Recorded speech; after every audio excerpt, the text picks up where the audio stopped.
இந்தியாவில் மக்களவைத் தேர்தலுக்காக ஆயத்தமாகி வரும் நிலையில் அடுத்த சட்டப்பேரவை தொகுதிக்கு இப்போதே தயாராகும் தமிழக வெற்றிக் கழகத்தினர் மயிலாடுதுறையில் QR கோடு மூலம் ஏராளமான கல்லூரி மாணவர்களை கட்சியில் இணைத்த தமிழக வெற்றிக் கழகத்தினர் கட்சியில் இணைவதற்கான துண்டு பிரசுரங்களை மாணவர்களுக்கு வழங்கி கட்சியில் சேர கோரிக்கை விடுத்தனர். இந்தியாவில் ஏப்ரல் 19ஆம் தேதி நடைபெறவுள்ள மக்களவைத் தேர்தலை சந்திக்க இந்தியாவில் உள்ள அனைத்து அரசியல் கட்சியினரும் முனைப்புடன் களமிறங்கியுள்ளனர். இந்நிலையில் தமிழ்நாட்டில் அண்மையில் புதிதாக நடிகர் விஜய் தமிழக வெற்றிக் கழகம் என்ற பெயரில் கட்சி தொடங்கினார். மக்களவைத் தேர்தலை சந்திக்கப் போவதில்லை என்றும் அடுத்த சட்டப்பேரவைத் தேர்தலை இலக்கு என்ற அறிவிப்பை வெளியிட்டார். இதையடுத்து 2026ஆம் ஆண்டு நடைபெறவுள்ள சட்டப்பேரவைத் தேர்தலுக்கு தமிழக வெற்றிக் கழகத்தினர் இப்போது இருந்தே தயாராக உள்ளனர். தமிழக வெற்றிக் கழகத்தில் முதற்கட்டமாக QR கோடு மூலம் ஆன்லைனில் கட்சியில் உறுப்பினர்களை இணைத்து வருகிறார். அந்த வகையில் மயிலாடுதுறை மாவட்டம் மன்னம்பந்தல் ஊராட்சியில் தனியார் கல்லூரி முன்பு வருங்கால இளைஞர்களை தங்கள் கட்சியில் உறுப்பினர்களாக சேர்க்கும் முயற்சியாக உறுப்பினர் சேர்க்கை முகாம் என்று தொடங்கியது. மாவட்ட தலைவர் குட்டிகோபி உறுப்பினர் சேர்க்கை முகாமை தொடங்கி வைத்தார்.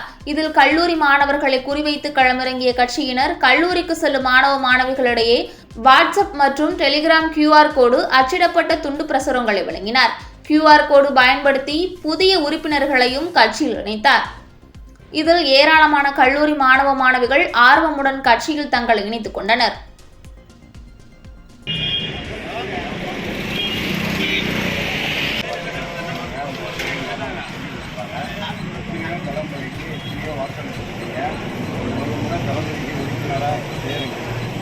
உங்களோட ஆதரவு இன்னைக்கு தளபதிக்கு இருக்குங்களா?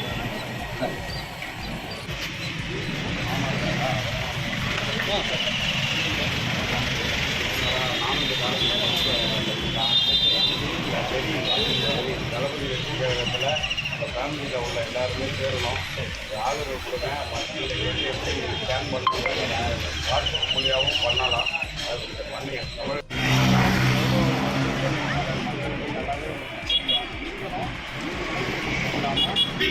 தான் ஒரு காலத்தில் அவர் சிஎம் ஆகணும். உறுப்பினராக ஜாயின் பண்ணுங்க. நீங்களும் ஜாயின் பண்ணுங்க. உங்களை சார்ந்த எல்லாரையும் ஜாயின் பண்ண வைங்கம்மா.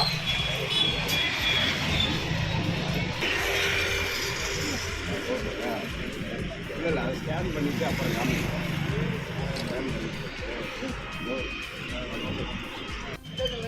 ஸ்கேன் பண்ணுறது எனக்கு தெரிஞ்ச மாதிரி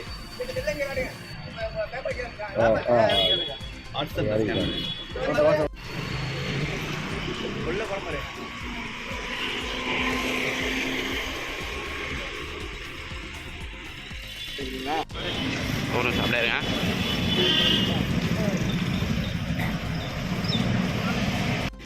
தளபதி ஆதரவு வேணும். அவசியம் பேருக்கு மட்டும் இல்லாமல் எல்லாரையும் ஜாயின் பண்ண வைக்கணும்.